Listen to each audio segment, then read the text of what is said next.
Who is the most based character in Avatar: The Last Airbender?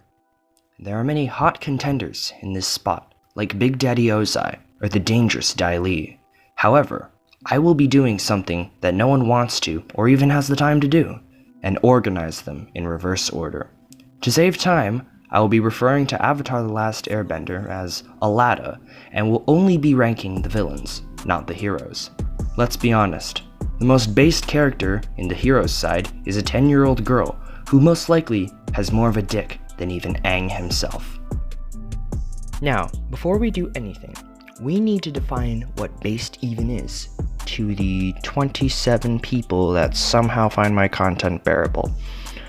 Based, defined by Urban Dictionary, is when you have stopped caring about what other people think and decide to do what you want for your own personal goals. With that in mind, let's continue. At number 6, we have Hanama. For all of you who have forgotten, Hanama was an old lady from the Southern Water Tribe that had mastered bloodbending. This alone is based because she broke out of prison using a new technique that she created. That's like breaking out of Alcatraz with an apple shiv. The only reason why she isn't higher is because she was beaten by a 13-year-old Katara who had just figured out how bloodbending had worked. Also, Hanama is probably not very smart. Think about it. If she really wanted to get rid of Katara, she could have blood-bent the blood out of her brain, knocking her out or even killing her. Katara doesn't even think to use bloodbending in the most basic way and uses it in 0 fights, like the Zuko versus Azula fight, where she is so close to dying it's not even funny. For these reasons, Hanama will sadly sit in 6th place. At number 5, we have Zuko. Now, before I get lynched by all the horny white girls, I want to make one thing clear. Zuko is a good character. Great, even, but he isn't based.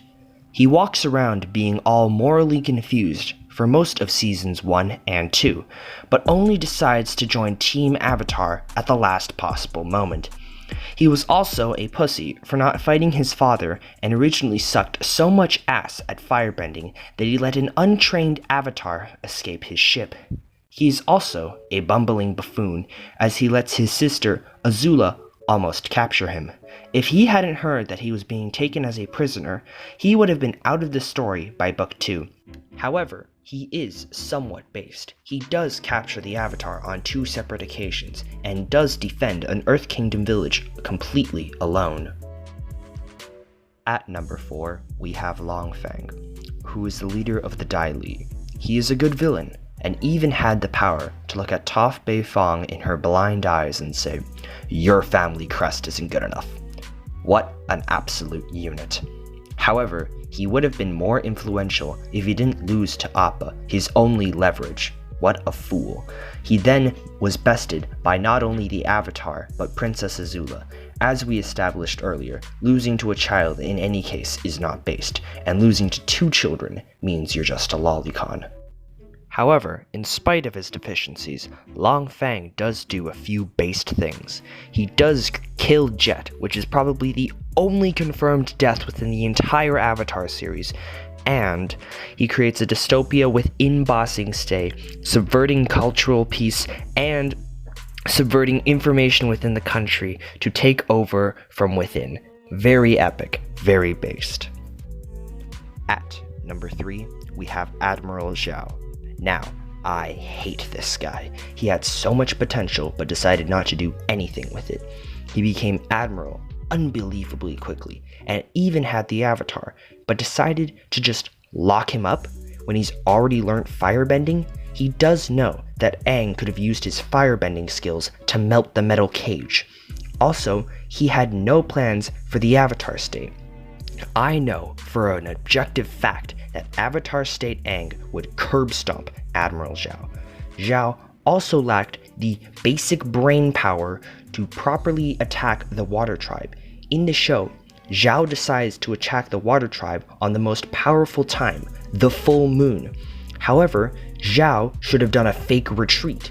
He shouldn't have attacked with full force, and instead should have moved his forces back on the night of the full moon, and once the full moon was gone, used the rest of his forces to destroy the Water Tribe. Zhao's entire justification for not doing this was, but I wanted to destroy the moon spear, yo. Zhao even refuses help from Prince Zuko and dies instead of regrouping and attacking in another day. Not to mention that this entire problem could have been avoided if he attacked just 2 days later. He had no patience, and that is why he is a flaming disappointment. At number 2, we have Azula. The sheer amount of badass that this 14-year-old girl performs is insane. She's a master firebender with blue flames, can bend lightning, and planned a military takeover of the largest Earth Kingdom city, Ba Sing Se.